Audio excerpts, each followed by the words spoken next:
welcome back to the Bibs channel. My name is Kaylin and today I'm going to be doing another Thankful Thursday video. Today's video is going to be my fall book haul, which I was going to buy a couple more books and then I decided not to because Black Friday is coming up and I'm hoping online books might have a good deal. I don't know. I have a couple of books that I want to buy, but I'm not sure if I want to buy them. But I'm like, you know what? It's fall. I need to do a fall book haul before it's too late. Also, behind me is my new bookshelf that I just recently bought, and I'm so happy because it's white and it looks so beautiful. I used to have a black bookshelf way back in the day in my first YouTube videos, and it was okay, like, except for you had to clean it all the time because you saw the dust all the time, which was kind of upsetting. And then I've had a wooden one throughout the years, as well as wood, more natural colors of a bookcase. And then I finally caved in and bought a white one and it is so beautiful. I can't stop looking at it. Oh my god, okay, enough of me obsessing over my new bookcase. So to start off my fall book haul, I have a total of 9 books. It's not that big of a book haul, but I still feel like it's pretty big.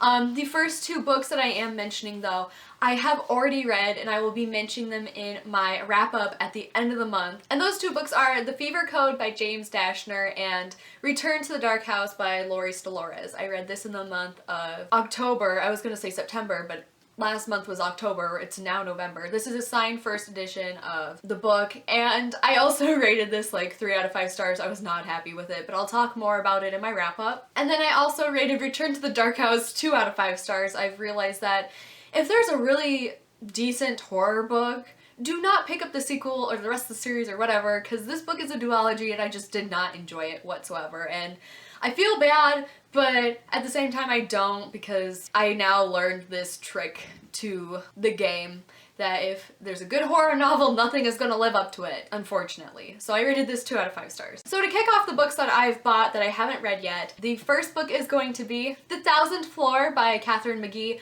I'm really excited to pick up this book because the cover is absolutely stunning. I mainly bought that because of that, and a lot of people were like, it's like Pretty Little Liars or Gossip Girl or something like that. And I was like, I've never seen Gossip Girl, I've never read the books, but I was like, you know what, I might as well give it a shot. This book takes place in futuristic Manhattan, and there's a building that has a 1,000th floor on it, and that's all I really know. It has multiple point of views, and that's all I really know about it, but look at this cover. It is just so beautiful. The next book that I bought was A Torch Against the Night by Sabaa Tahir, and I have not read this book yet because I basically forgot everything that happened in Ember and the Ashes, and I really loved and enjoyed that book, and I liked how dark and interesting it was, but I completely forgot everything that happens in that book, so I'm tempted to go back and reread the book, but also at the same time I don't want to reread it because I have a trillion million other books that I have to read, so I may just put this off for a couple of years when the 3rd and 4th book in the series comes out, so I don't know when I'll be able to read this. This is a sequel and I'm not going to get into it because I don't know what it's about and I don't want to know what it's about. The next book that I bought, I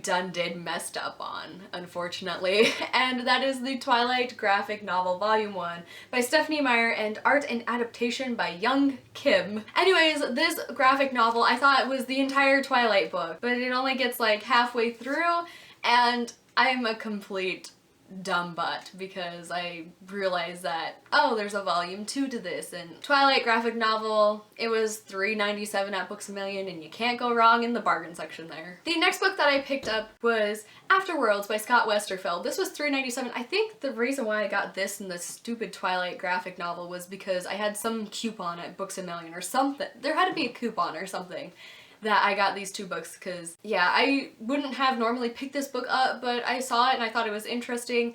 This takes place from, I think, like 2 perspectives, and one is from a girl who's publishing a book in the YA community, and I think the other half of the story is like the actual story itself or something. I thought I would give it a shot because not many people have been reading this lately or really read it when it was first released, and the last 3 books in this book haul, I decided to go hang out with my friend Hannah, and Hannah and I like books, so we went to Half Price Books up in this town that's like an hour away, and I'm so excited that I got to go there.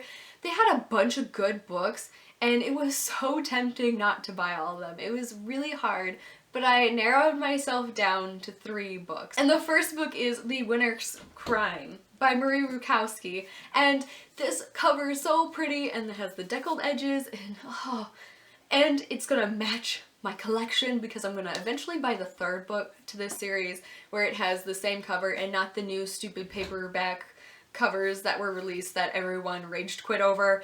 I don't know about this series. I don't know anything about this book because it is a sequel and I want to keep that secret to myself. The last two books in my haul are actually part of a series, and it's Deadly Little Lies and Deadly Little Secret. This is by Lori Dolores, the person who wrote Welcome to the Dark House and Return to the Dark House. I decided, since I really liked and enjoyed the first book in that, I decided to pick these two books up. The first book was $6.99 and then the sequel was $3.99, and I was like, you know what, why not? This book series always looked interesting to me, but I just never had the chance to pick them up, and I thought, you know what, these are cheap, why not pick them up and give them a try? So I'm hoping sometime I'll get to these eventually in my lifetime. Anyways, that's it for all the books in my book haul today. Don't forget to hit like and subscribe, and if you guys purchased any books recently in the fall season, what did you buy? Leave a comment in the box below. And anyways, I'll see you guys next time with a new video.